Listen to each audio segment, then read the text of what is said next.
Giovanni Riva, bienvenue. Merci. Nous sommes chez Linea Art, un espace artistique à Morges. Et vous êtes l'auteur de ce magnifique ouvrage qui s'appelle Riva Giovanni Files 1.0. La première question que j'ai envie de vous poser, c'est premièrement les éditions Idées Pures Éditions. Je n'ai jamais entendu parler spécifiquement de ces éditions. Et comme une image vaut 1000 mots, il y a 99% de ce qui est contenu dans votre premier ouvrage sont des images. Dites-nous un peu plus à ce sujet. Oui, alors les images, c'est ma vie. Je suis avant tout un créateur d'images. On peut synthétiser ça de cette manière. Les éditions Idées Pures, c'est une longue histoire d'amitié avec Thierry Hausermann, créateur d'entreprise, créateur d'éditions, qui à l'époque a eu l'idée de créer un magazine spécialisé pour les designers, un magazine de référence, d'inspiration, et c'est à ce moment-là qu'on a fait connaissance, et de fil en aiguille, il a édité plusieurs bels ouvrages sous les éditions Idées Pures, et on s'est retrouvés après quelques années, et il m'a soutenu dans l'édition de cet ouvrage. Comment est-ce que vous vous définissez en tant qu'artiste, graphiste, artisan? Est-ce qu'il y a un mot spécifique, beaucoup plus, qui correspond à votre chemin? Parlez-nous un tout petit peu de votre cursus. Disons que le cursus, c'est un cursus tout à fait académique qui, certes, aujourd'hui a passablement évolué dans les nouvelles structures de formation, hein, mais à l'époque, les choses fondamentalement n'ont pas vraiment changé. C'était une orientation ciblée dans les métiers artistiques avec un cours propédeutique qui orientait les élèves qui prenaient cette voie dans le choix d'une discipline artistique. Et après ce cursus propédeutique d'une année, on prenait une voie qui se concrétisait à travers une discipline. Et puis, moi, j'ai choisi aisément le graphisme, le design et l'illustration. Et ça pendant à peu près 4 ans. Et puis, de par les outils, puisque c'était la période de transition entre l'analogique et le numérique, et depuis ces années-là, j'ai pas cessé d'apprendre et de m'instruire à travers l'exécution et la pratique de ce métier. On a l'habitude, disons qu'on va dire 80% du temps, d'ouvrir un livre et de voir plutôt des mots et des lettres. Mais vous êtes un artiste un peu spécial puisqu'il y a beaucoup de symbolisme et de calligraphie, pour utiliser un mot beaucoup plus général, dans vos œuvres. Parlez-nous de ça. Comment est-ce que vous utilisez dans votre passion, parce qu'on peut dire que votre métier, c'est plutôt une passion. C'est vrai. Comment vous utilisez cette calligraphie, ces symbolismes dans vos œuvres? Est-ce que vous passez des messages Oui, le message dans mon travail, on va dire, est assez secondaire. C'est vraiment pas une priorité. Ce qui prime pour moi, c'est l'esthétique, c'est la couleur, c'est la construction graphique. Je fais souvent référence, et je prends l'analogie d'un cuisinier qui excelle dans son domaine, puisque j'essaye d'exceller dans mon domaine. C'est que le cuisinier a quelques bons ingrédients, et si ces bons ingrédients sont excellents, il va faire une bonne cuisine. Le designer, l'artiste, c'est un petit peu la même histoire. C'est une bonne typographie, une bonne image, une bonne couleur. Crée généralement une bonne image. Donc vous êtes l'auteur de ce magnifique ouvrage. Parlez-nous un petit peu de son contenu, sans révéler ce qu'il contient justement, mais plutôt de ce contenu en termes de la structure. Qu'est-ce qui a fait que vous avez choisi plutôt cette image plutôt qu'une autre? Comment il vous est venue l'idée de cet ouvrage et le chemin pour arriver finalement à le publier et à le distribuer? Alors, il y a différentes motivations autour de la création d'un ouvrage comme celui-ci. Le premier, et je crois que c'est le plus sincère, le plus honnête, c'est de rassembler, avant qu'on le fasse a posteriori lors de nos funérailles. Je me suis dit, je vais prendre ma vie d'artiste en main et puis faire une espèce de monographie pendant que je suis conscient de mes gestes, de mes actes.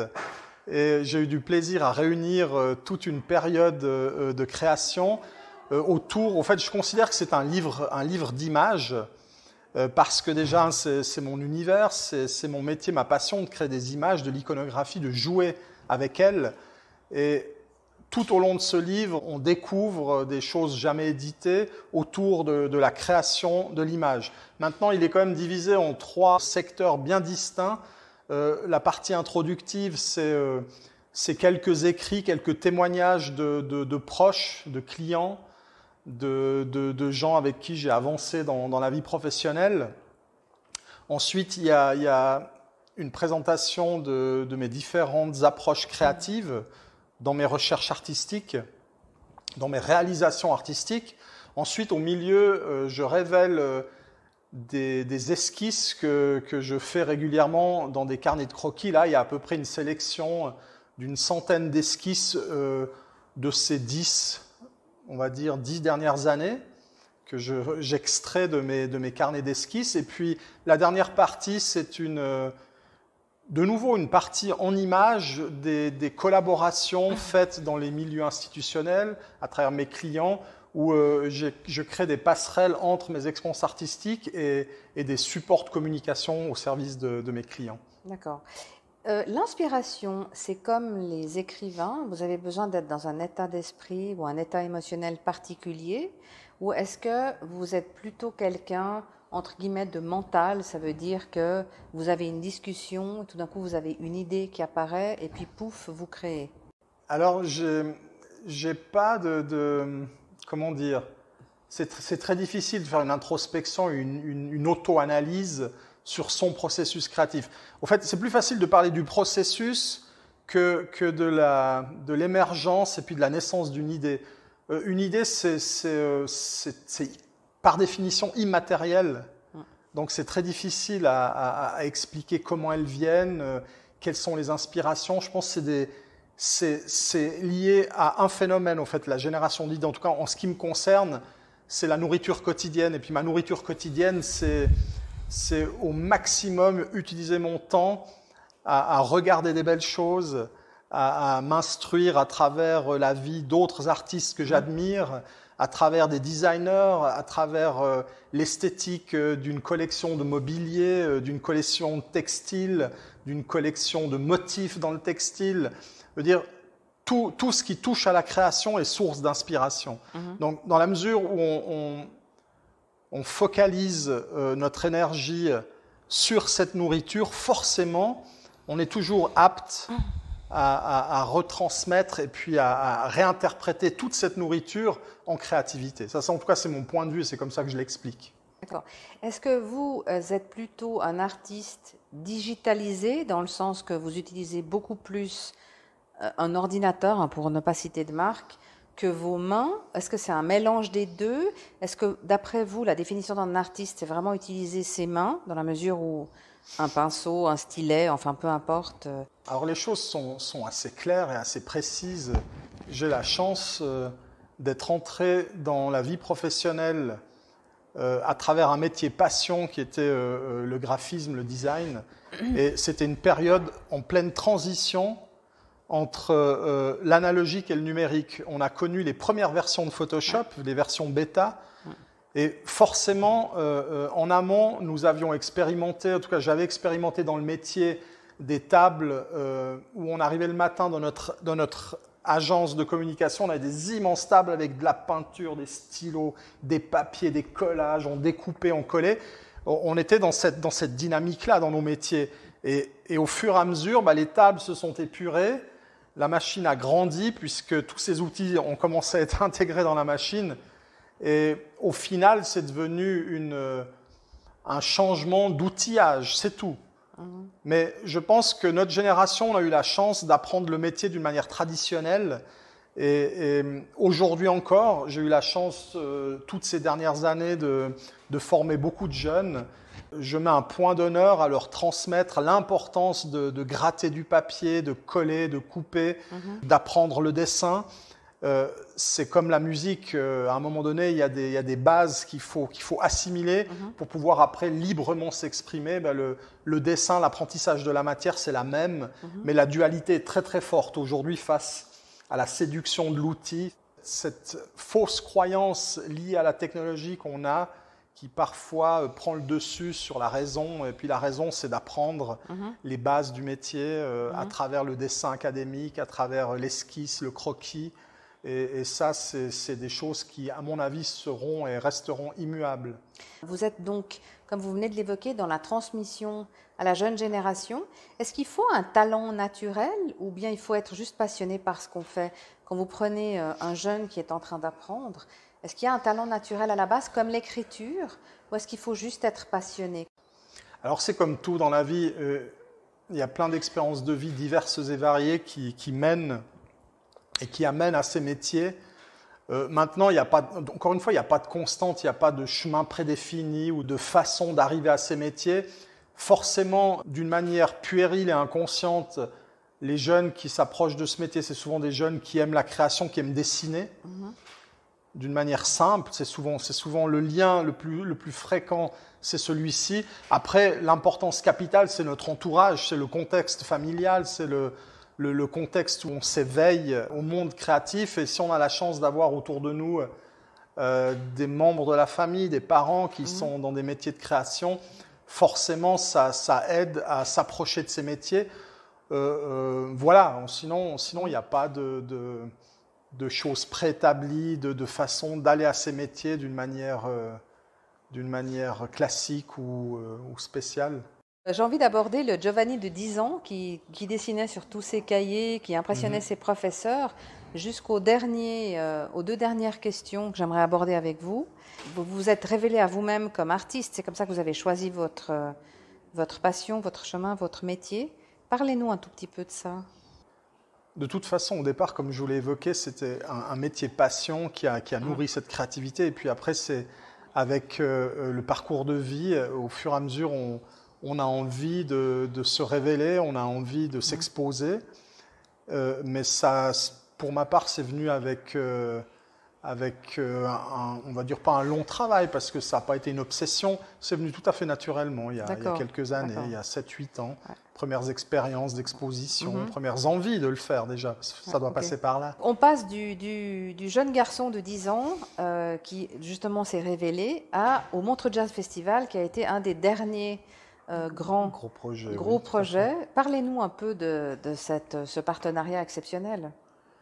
La relation professionnelle, c'est beaucoup le réseau qui nous amène à un moment donné à la rencontre de gens qui sont passionnants, qui sont eux-mêmes passionnés forcément.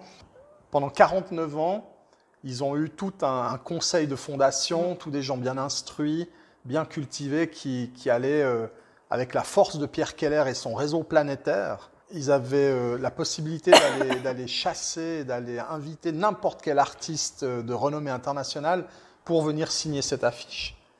Et à un moment donné, pour différentes raisons, ils sont arrivés à un constat où ils disaient « Ok, ça fait 49 ans qu'on prend les meilleurs artistes du moment pour signer notre affiche.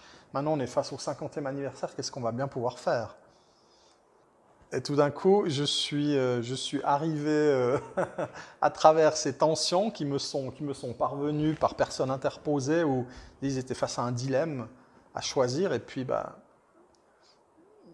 j'ai entendu ça, puis à un moment donné, ça cogite comme ça, puis j'ai eu une belle idée, et puis j'ai simplement fonctionné à travers mon réseau. J'ai rencontré Mathieu, que je connaissais, et puis, donc, qui a repris les leads depuis le décès de Claude Nobs. Et puis on a mangé ensemble, je lui ai partagé mon idée, puis il a dit « Mais écoute, c'est exactement ce qu'on attend en ce moment.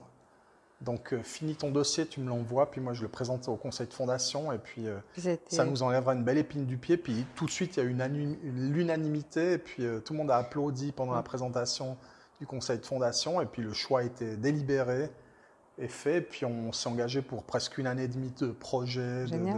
Donc au 50e anniversaire. Tout à fait, pour le 50e anniversaire du Montreux Jazz, où un totem commémoratif d'1 tonne a été fabriqué avec des artisans de la région sur les propositions et le concept proposé. Le concept était assez simple, c'était d'exploiter la signature de Jean Tinguely, de l'affiche qu'il avait éditée en 1982, et à travers cette signature, de créer un peu une narration avec les 49 dernières affiches du festival. Donc il y avait une espèce de synthèse très simple, très cohérente, très compréhensible. Et de cet élément, on a créé des éléments de communication déclinés. Ça a permis vraiment de répondre à leurs attentes et puis à ce qu'ils cherchaient, au fait. Cette année, il y a eu un événement particulier, c'était la création de l'affiche Silence Shore qui évoquait l'annulation de l'événement.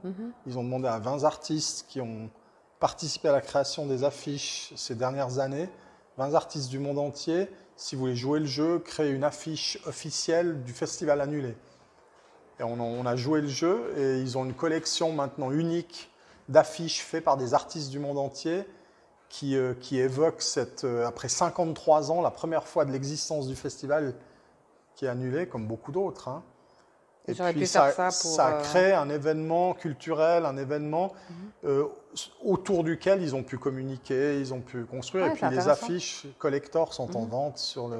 Ils ont rebondi sur quelque chose de négatif, ils en ont fait quelque chose de positif. Voilà, parce qu'ils ont le potentiel depuis depuis ces 5 décennies d'avoir eu des collaborations exceptionnelles. Et puis c'est là où il y a un grand attrait pour un artiste de participer à un événement comme celui-ci, c'est que dans l'histoire du Montreux Jazz, tous les plus grands artistes contemporains ont signé une affiche de Georges Combas. C'est un artiste français contemporain, il doit avoir 80 ans aujourd'hui, qui fait des œuvres contemporaines qui sont vendues à plus d'1 million, en passant par Niki de Saint-Phal, Jean Tinguely, sans parler des artistes comme David Bowie, qui était quelqu'un de passionné par l'art contemporain, qui avait même dans les années 2000 monté une école d'art à Londres, en passant par Keith Haring, Andy Warhol, qui avait été sous le dynamisme de Pierre Keller apporté dans les années 82-83, puisqu'il fréquentait toute cette clique d'artistes underground, de pop art à New York.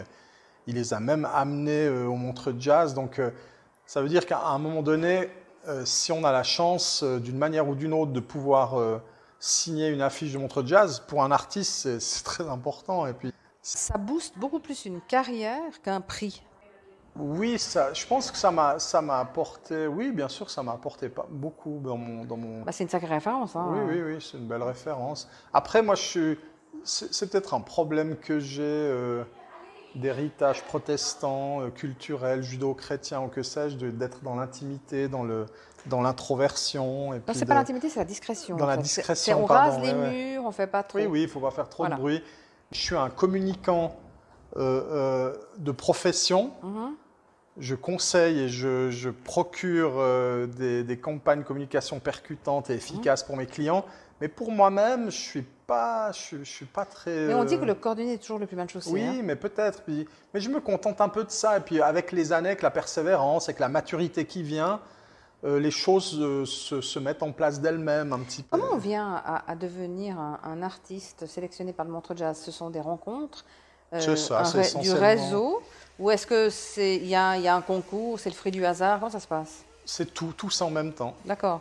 Donc c'est la chance, l'opportunité, c'est la vie. La vie. Le monde de demain, parmi les artistes, si vous avez une vision, et votre mot de la fin en tant qu'artiste? Alors là, c'est des grandes questions très philosophiques.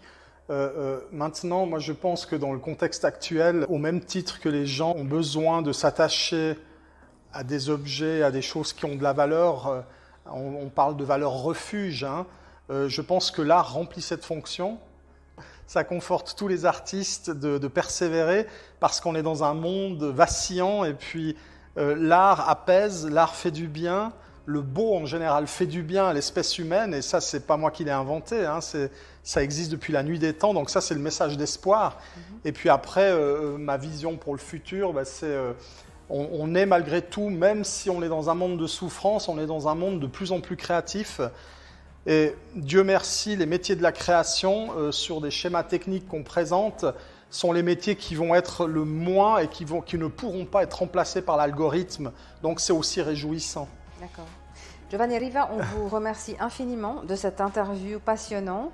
On rappelle votre ouvrage Riva Giovanni Files 1.0 et on vous souhaite tout de bon pour la suite. Merci beaucoup. À très bientôt.